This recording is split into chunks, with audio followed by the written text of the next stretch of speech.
नमस्कार, मैं सुजल दवे। मैं हमेशा से कहता आया हूं और कहूंगा, इस देश को कोई भी नेता नहीं पर सही मायने में अदालतें चला रही है।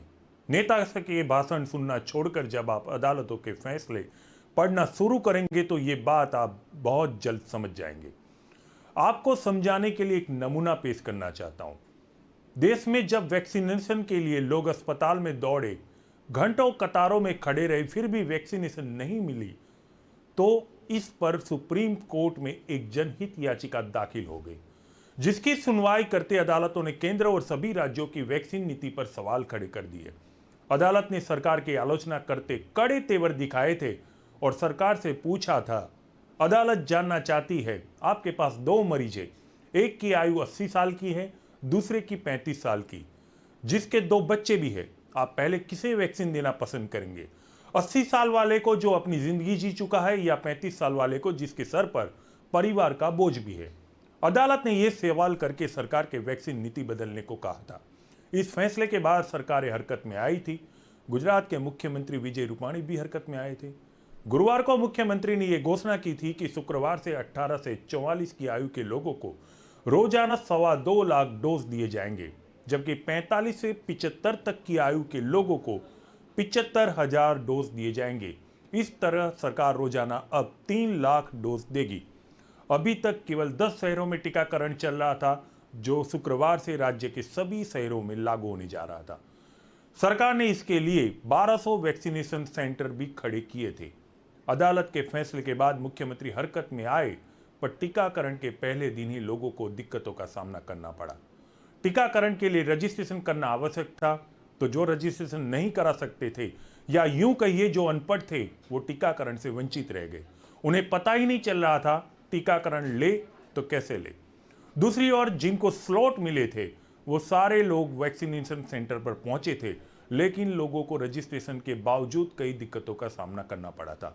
जो लोग 1 महीने पहले से रजिस्ट्रेशन करा के आज के दिन के लिए अपनी बारी के इंतजार में बैठे थे, वे सभी वैक्सीनेशन सेंटर पर पहुंचे तो थे। प्रशासन ने उन्हें यह कह के लौटा दिया कि आपका रजिस्ट्रेशन पुराना है, आपको फिर से रजिस्टर होना पड़ेगा। कई लोग मायूस होकर वापस लौटे। जो कतार में थे, उन्हें धूप का सामना करना पड़ा। कड़ी धूप में लोग कतार में खड़े थे। न तो पानी का इंतजाम था, न लोगों को धूप से बचाने के लिए पंडाल का। लोग त्राही त्राही हो गए थे। मेरे सहयोगी मनहरदान गढ़वी और अक्षय जोशी ने लोगों की पीड़ा को समझने के लिए 3 घंटे की कड़ी मेहनत के बाद आप दर्शकों के लिए लोगों की प्रतिक्रिया लिए। मैं चाहता हूं आप इसे ध्यान से देखें और सुने, फिर समझिए।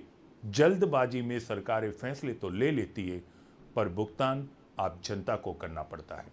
આ બાબતે ઓનલાઈન બુક કરાવવાની હોય છે, એપોઇન્ટમેન્ટ અને સ્લોટ બુક કરાવવાનું હોય છે. એટલે સીએસસી વઢવાણ ન્યૂનો સ્લોટ બુક કરાવે અને એમનામાં જે કોડ આવે એ કોડ પ્રમાણે અમે વેક્સિન આપીએ છીએ. જે ટાઈમ હોય 9 થી 11, 11 થી 1. હવે તડકા માટે મંડપનું કીધું છે, એટલે આજે મંડપ નખાઈ જશે અને પાણી તો આ બાજુ કુલર છે, પણ એ કુલરમાંથી બીજા 2 બાટલા ત્યાં મૂકી દઈશું. હા જી બેન, હું વેક્સિન લેવા માટે આવ્યો છું. ઓનલાઈન મેં રજીસ્ટ્રેશન કરાવ્યું છે. આ પરચી છે ઓનલાઈનની. આ લગભગ 10 થી 12 વેક્સિન લેવાના છે. 200 ઓનલાઈન બતાવે છે. હાલમાં અહીંયા આપની પાસે કેટલી વેક્સિન અવેલેબલ છે? કેટલી? આજે આપણે 200 લખી હતી, આપણી પાસે કેટલી હવે? 0 છે. તો લોકો આણંદથી ધક્કા ખાય છે. તમે શું માનો છો આના માટે? તમને ઉપરથી ઓછી વેક્સિન આપી છે? અચ્છા, તો આ બેનનું કહેવું એવું છે કે એમને વેક્સિન ઓછી આપી છે અને આ બધા જ જે વેક્સિન લેવા માટે ઊભા છે, કાયદેસર એમની પાસે ઓનલાઈન રજીસ્ટ્રેશનના ફોર્મ છે. આપ ક્યાંથી આવ્યો છો? એ સમરમાંથી આવ્યો છું. હા, આપ ક્યાંથી આવ્યા છો? આણંદથી આવ્યા છો. હા, આ ત્રણોલમાં આટલી જે પરિસ્થિતિ છે અને આ જે ત્રણોલનું સેન્ટર છે જ્યાં વેક્સિનેશન છે, તો આપને ધ્યાન દોરું છું. એ મારું નામ જયેશ ભારતી છે. હું વેરાવળ ગીર સોમનાથમાં રહું છું. હું અહીં સ્પોર્ટ ક્લબમાં વેક્સિન દેવડાવવા આવ્યો હતો, તો આગળનું ગુજરાત સરકારે એમ કીધું કે 1200 જગ્યાએ વેક્સિનેશન ચાલુ છે. તો અમે 5 ત્રણેય આગળ મહિનો દિવસ આગળ વેક્સિનેશન કરાવ્યું, તો અહીં આવ્યા તો આ લોકો ના પાડે કે નવું વેક્સિન નવું કરાવો તમે રજિસ્ટ્રેશન. તો આગળ મહિનોથી કરાવ્યું એનું શું? વેરાવળમાં 60 ફૂટના રોડ ઉપર સ્પોર્ટ ક્લબમાં ત્યાં ના પાડી કે નવું રજિસ્ટ્રેશન કરાવો તમે. અમે આગળ મહિનો દિવસ પહેલાં કરાવેલું છે, આ લોકો અહીં ના પાડે છે અત્યારે. અમારે શું કરવાનું? મારું નામ અક્ષય હિતેશ કુમાર મારું નામ છે અને હું વેરાવળના 60 ફૂટ રોડ ઉપર વેક્સિનેશન માટે આવ્યો છું. જ્યારે રજિસ્ટ્રેશન મેં 1 મહિના પહેલાં કરાવેલું હતું, જે પહેલી વાર જાહેર કર્યું હતું કે 1 મેથી આ બધાને વેક્સિનેટ કરવામાં આવશે ત્યારે, પરંતુ અત્યારે એ જૂનું જે રજિસ્ટ્રેશન છે એ માન્ય ગણવામાં આવતું નથી. ये पूरा मामला अपनी छवि साफ रखने का है जो जनता को परेशान करके किया जा रहा है. सुप्रीम कोर्ट के आदेश के बाद सरकार हरकत में तो आई, पर बिना इंतजाम के. जितना प्रचार वैक्सीन लेने के लिए किया गया वो भी तब जब वैक्सीन की कमी थी. उससे आधी ऊर्जा वैक्सीन सेंटरों पर सुविधा खड़ी करने के लिए की गई होती तो आज जनता को 4-4 घंटे धूप में खड़ा रहना नहीं पड़ता. फिर एक बार कहता हूं, वैक्सीन लीजिए और याद रखिए, ये वैक्सीन केवल आपको अदालत के कड़े तेवर के बाद सरकार ने दी है. सरकार की मंशा तो आपको मुफ्त में वैक्सीन देने की है ही नहीं. सरकार की मंशा जाननी हो तो जाइए जीएमडीसी ग्राउंड, जहां आप कार में बैठकर 1000 के खर्च पर वैक्सीन करा सकते हैं. और याद रखिए, यहाँ आपको रजिस्ट्रेशन में कोई दिक्कत नहीं आएगी, चाहे आपके पास स्मार्टफोन हो या न हो. यहाँ सरकार स्मार्ट जरूर है. अब विज्ञान और आयुर्वेद के मसले पर आपको ले जाना चाहता हूं. प्रधानमंत्री मोदी ने शुक्रवार को council of scientific and industrial research की बैठक की अध्यक्षता की. प्रधानमंत्री वीडियो कॉन्फ्रेंस के से रूबरू हुए थे, जिसमें उन्होंने कहा, भारत अब विकास और क्लीन एनर्जी के क्षेत्र में दुनिया को रास्ता दिखा रहा है.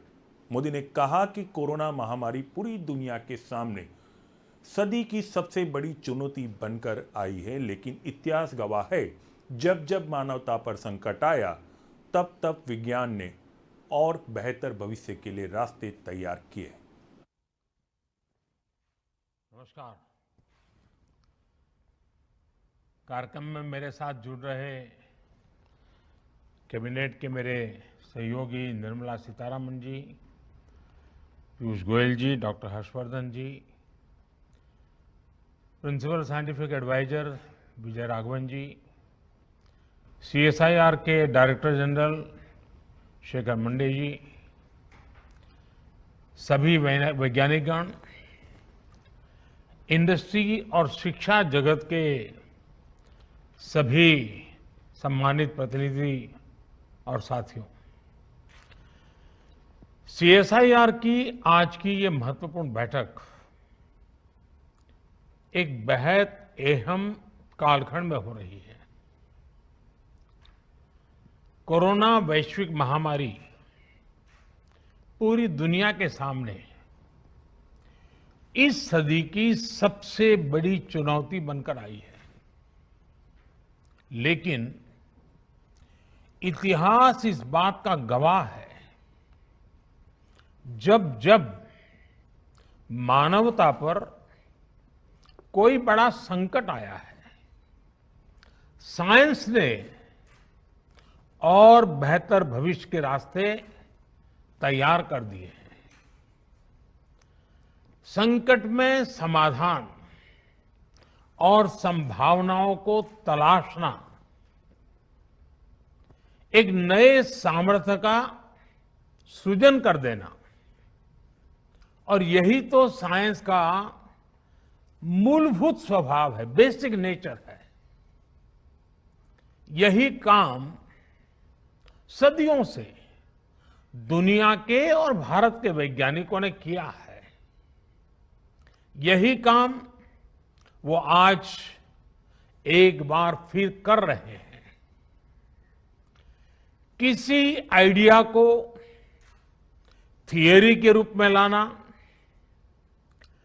लैब्स में उसका प्रैक्टिकल करना और फिर इम्प्लीमेंट करते समय यानी समाज को उसको फिर सुपुर्द कर दे देना, ये काम पिछले 1.5 सालों में हमारे वैज्ञानिकों ने जिस स्केल और स्पीड पर किया है वो अप्रत्याशित है। मानवता को इतनी बड़ी आपदा से उबारने के लिए 1 साल के भीतर वैक्सीन बनाकर लोगों को दे देने का ये इतना बड़ा काम इतिहास में पहली बार हुआ होगा शायद। बीती शताब्दी का अनुभव है, जब पहले कोई खोज दुनिया के दूसरे देशों में होती थी तो भारत को उसके लिए कई कई साल तक इंतजार करना पड़ता था।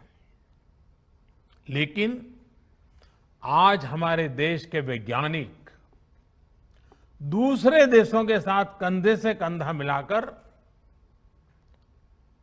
मानव जात की सेवा करने में जुटे हुए हैं, चल रहे हैं, उतनी ही तेज गति से काम कर रहे हैं। हमारे वैज्ञानिकों ने 1 साल में he made in India corona vaccine बनाई और देशवासियों के लिए उपलब्ध करवा दी। 1 साल में ही हमारे वैज्ञानिकों ने कोविड टेस्टिंग किट्स और अपनी जरूरी उपकरणों से देश को आत्मनिर्भर बना दिया। इतने कम समय में ही हमारे वैज्ञानिकों ने कोरोना से लड़ाई में नई नई प्रभावी दवाएं तलाशी, ऑक्सीजन प्रोडक्शन को स्पीड अप करने के रास्ते खोजे। आपके इस योगदान से, इस असाधारण प्रतिभा से ही देश इतनी बड़ी लड़ाई लड़ रहा है। सीएसआईआर के वैज्ञानिकों ने, उन्होंने भी इस दौरान अलग अलग क्षेत्रों में अभूतपूर्व योगदान दिया है। मैं आप सभी वैज्ञानिकों का और हमारे इंस्टीट्यूट्स का, इंडस्ट्री का, पूरे देश की ओर से धन्यवाद व्यक्त करता हूं।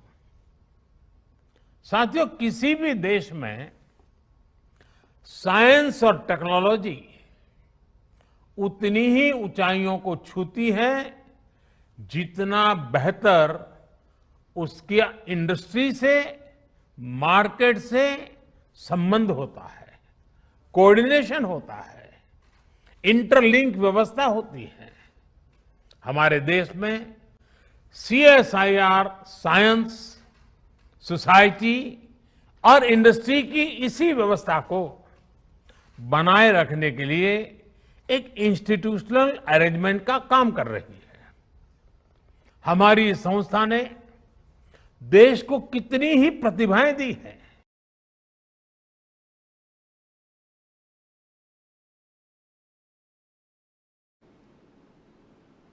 प्रधानमंत्री इस बैठक में बार बार विज्ञान पर जोर देते नजर आए और वो बोले भी।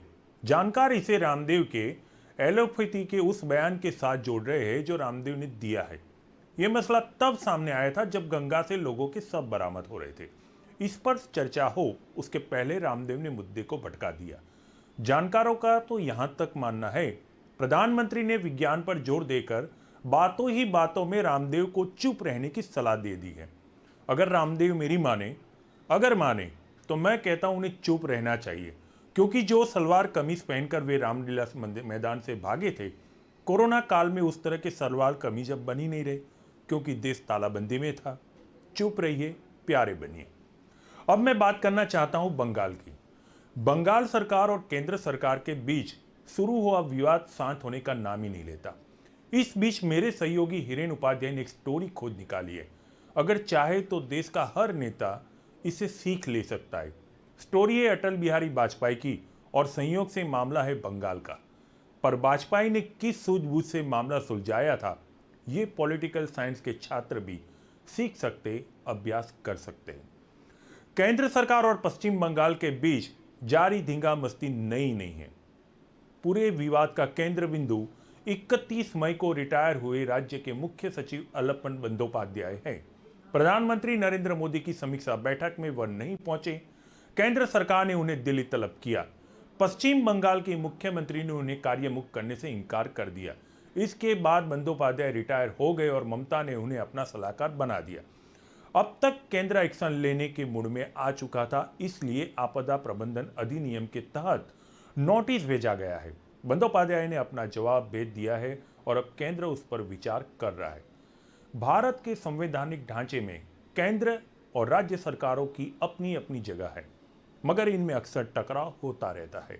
मामला है तब का जब ज्योति बसु बंगाल के मुख्यमंत्री हुआ करते थे। ममता बनर्जी तब विपक्ष में बैठा करती थी। उन्होंने तत्कालीन पीएम को लिखी चिट्ठी में आरोप लगाया कि लेफ्ट के फ्रंट के हिंसात्मक तौर तरीके अपना कर राजनीतिक विरोधियों को परेशान किया जा रहा है।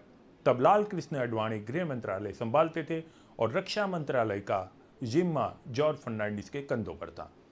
पीएम आवास पर हुई बैठक में तय हुआ कि केंद्र की एक टीम राज्य सरकार के ऊपर लगे आरोपों की जांच के लिए बंगाल जाएगी। बैठक से बाहर निकले आडवाणी ने टीवी चैनल के आगे ये बात कह दी। मीडिया वालों ने बसु से प्रतिक्रिया मांगी तो उन्होंने ऐलान कर दिया कि वे बंगाल में केंद्रीय टीम को घुसने नहीं देंगे। आडवाणी से बात करने के सवाल पर बसु ने उन्हें बदतमीज इंसान तक कह दिया, जिसे ये वह बात नहीं करना चाहते थे। मामला गर्माता चला गया। फर्नांडिस तत्कालीन गृह सचिव बीपी सिंह के ऑफिस पहुंचे थे। उस वक्त गृह मंत्रालय में रहे एक वरिष्ठ अधिकारी ने उन्हें बताया कि जॉर्ज ने सिंह से कहा कि उनकी राय की जरूरत नहीं है क्योंकि फैसला पहले ही हो चुका है। बसु की धमकी से गृह मंत्रालय में हलचल मची थी। वाजपेयी ने फिर गृह सचिव को फोन लगाया और कहा कि एक केंद्रीय टीम तैयार करे और यह सुनिश्चित करे कि वह बंगाल जाए। पीएम के हाथों खुली छूट पाकर सिंह ने बंगाल के मुख्य सचिव से संपर्क किया, फिर उन्हें उनके जरिए सीएम तक पहुंचे। बीपी सिंह ने बसु को उनके कद की याद दिलाई और कहा कि वे इतने वरिष्ठ और उन पर संविधान को चलाने की जिम्मेदारी है। सिंह ने बसु से कहा, अगर आपके और वाजपेयी जी के रहते संविधान नहीं चलेगा तो किसके रहते चलेगा। नतीजा ये हुआ कि पीडी सिनॉय के नेतृत्व में न सिर्फ केंद्रीय टीम बंगाल पहुंची, बल्कि वहां उन्हें एक सरकारी गाड़ी और रहने की जगह भी दी गई। उनकी जांच में राज्य सरकार ने मदद की, कोई बाधा नहीं डाली। इस पूरी घटना से ये सीख लेनी चाहिए कि अगर सूझबूझ से काम लिया जाए तो राज्य सरकार और केंद्र के बीच रहा मनमुटाव नहीं कम हो सकता है, बल्कि मिट भी सकता है। बस अहंकार को दरकिनार करने की जरूरत है। इसमें क्या राज्य सरकार, क्या केंद्र सरकार। अब बात आसुमल यानी कि आसाराम की। रेप के मामले में आजीवन कारावास की सजा काट रहे आसाराम को सुप्रीम कोर्ट से तगड़ा झटका लगा है। जब अब तो राम जी बोलना ही पड़ेगा आपको। सर्वोच्च अदालत ने उनकी जमानत याचिका को खारिज कर दिया है। जय श्री राम। हालांकि कोर्ट आसाराम को राजस्थान या कहीं और आयुर्वेदिक उपचार केंद्र में भेजने की मांग को लेकर याचिका पर सुनवाई को तैयार हो गया है। इस संबंध में राजस्थान सरकार को नोटिस भी जारी किया है। सुप्रीम कोर्ट ने सरकार से 1 हफ्ते के भीतर जवाब मांगा है और कहा है कि वह बाद में जांच करेगा कि क्या बलात्कार के मामले में आसाराम को राजस्थान या कहीं और भेजा जा सकता है या नहीं।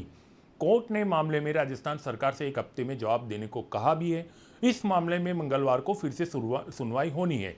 सुप्रीम कोर्ट से पहले राजस्थान हाईकोर्ट में भी उन्हें जमानत देने से इनकार कर दिया था। आसाराम ने सेहत का हवाला देते हुए हाईकोर्ट से अंतरिम जमानत की अपील की थी। हालांकि उन्हें राहत नहीं मिल सकी है और जमानत याचिका खारिज कर दी गई है, जिसके बाद उन्होंने सुप्रीम कोर्ट का रुख किया है। लेकिन यहाँ भी उन्हें झटका लगा है। नारायण नारायण। तो आज केवल एनालिसिस में इतना ही।